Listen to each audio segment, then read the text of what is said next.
Kaisha tongtutok pandani bisingtei dolai hangkhoni BJP party office phashalo মন্ত্রী অকরা professor doctor Manik Shani Yaktwi Phiyokjakha Ambassa Hakor Porishod by Nangjak Amtrayo Tishajakha Tintala BJP Habanao Diponi Dam Nui Tama Jorawo Fitarawai Jatigathar Muslimani Bishingti Habanok Phiyokjakha মন্ত্রী অকরা doctor Manik Saha অশালী পাঞ্জা ফাইমাজাখা BJP প্রদেশ সভাপতি রাজীব ভট্টাচার্য 47 আম্বাসা বিধানসভা কেন্দ্রনি MLA Parimal Debbarma MLA Shambhulal Chakma BJP প্রদেশ সাধারণ তাংফাং টিঙ্কু রয়ন খবই প্রদেশ হাঙ্কর তাই মন্ডল বেরেমনি নেতারক কক থুমনাই রগনি বসকামো ফাই মন্ত্রী অকরা ডক্টর মানিক সাহা সাকা আমচাইনি কপ্লাই 응মুগ্ন যতনি বাগৈ কাহাম বতাই বসাকা কংগ্রেস সিপিআইএম নি মিতালি 2023 ni বিধানসভাও বিজেপি বদল তাইসা কপ্লাই 응ৈ আজক থায়ো আজকনানি বাগৈ ক্যাবো ফানো কেবেং মুংরিউই মাংলা 2023 ni বিধানসভাও হাইনহাই বিজেপি আজক থায়ো আজকনাই হিনেই শাখা মন্ত্রী অকরা ডক্টর মানিক সাহা কার্যালয়ে কার্যক্রম হবে কার্যকর্তা থাকবে তো আমাদের মোটামুটি 7টা ডিস্ট্রিক্টে আজকে 3 জায়গায় উদ্বোধন হবে কার্যালয় তো এখন এখানে হলো আরেকটা গুমতি বাকি রয়েছে তো আমাদের সব ডিস্ট্রিক্টেই কার্যালয় আজকে হয়ে যাবে এখানে উদ্বোধন হলো এবং এই কার্যালয় সবার জন্য খোলা থাকবে শুধু কার্যকর্তাদের জন্য নয় এবং পণ্ডিত দীনদয়ালজির যে আদর্শ সেই আদর্শ এবং ডক্টর শ্যামাপ্রসাদ মুখার্জির বিষয়ে জানা তো সব মানুষ যেন এখানে আসে এটা মন্দিরের মতো আমরা সবসময় ভারতীয় জনতা পার্টির কার্যালয়কে মন্দির হিসাবে আমরা গণ্য করি এখানে এসে আগামী দিন প্রধানমন্ত্রী নরেন্দ্র মোদীজি যেসব মানুষের জন্য কাজ করছেন পণ্ডিত দীনদয়ালজি অন্তিম ব্যক্তির বিষয়ে বলেছেন আমাদের একাত্তর মানববাদ সম্পর্কে এখানে জানবেন এবং আমাদের পার্টি সবসময় মানুষের জন্য কাজ করে সেবাই আমাদের সংগঠন তো এখান থেকে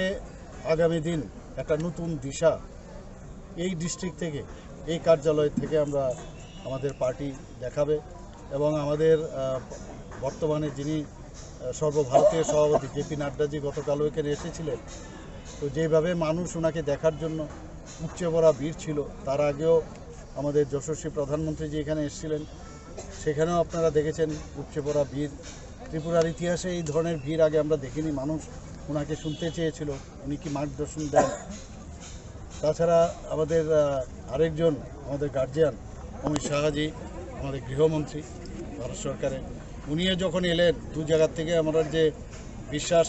রথযাত্রা আমরা শুরু করেছি আপনারা নিশ্চয়ই দেখেছেন আপনাদের এই জায়গা দিয়ে সেই রথ বিভিন্ন বিধানসভা এলাকা হয়ে গেছে জনতা পার্টির নেতৃত্বাধীন সরকারের সাথে আছে এবং আমরা যেসব সেন্ট্রাল গভর্নমেন্টের যেসব কাজ আমাদের রাজ্য সরকারের যেসব কাজ সেইগুলো নিয়ে আমরা একটা অভিযানও শুরু করেছিলাম যে প্রতি ঘরে সুশাসন তো সুশাসন আমরা দেই সেটাকে সামনে রেখে আমাদের গার্ডস আছে তার জন্য আমরা কি কাজ করেছি রিপোর্ট কার্ড নিয়ে আমরা মানুষের কাছে গেছি এবং সেই রিপোর্ট কার্ডও আমরা কিন্তু প্রকাশ করেছি তো আমরা চাই যে আমার সরকার সেই ভাবনা চিন্তা করে আমরা একটা পোর্টালও বের করেছি কোথাও কারোর সমস্যা হলে ফটো তুলে আপলোড করলে সেই কাজগুলোও যাতে তাড়াতাড়ি সম্পাদিত হয় সেইভাবে আমরা কাজ করছি আমরা মানুষকে নিয়ে কাজ করতে চাই আমরা মানুষকে বিভ্রান্ত এতদিন ধরে আমরা যে কমিউনিস্ট সরকারকে আমরা দেখেছি এখন বাম কংগ্রেস হয়েছে নতুন এদের মিলিত যেসব ভাবনা আমি জানি না কীভাবে এই আগামী দিন ওরা যে আগে আমরা জানতাম ওরা বাইরে ওদের দোস্তি ছিল ত্রিপুরাতে খালি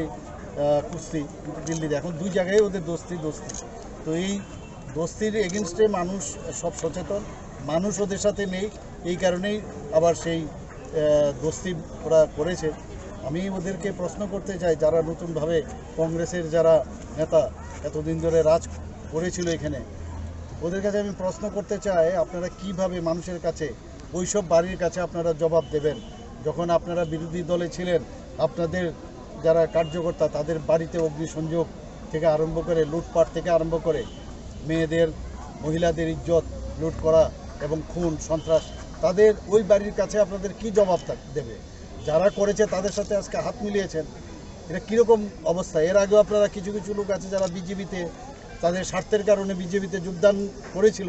সেখানে সুযোগ সুবিধা পায়নি বলে আবার চলে গেছে আর মানুষের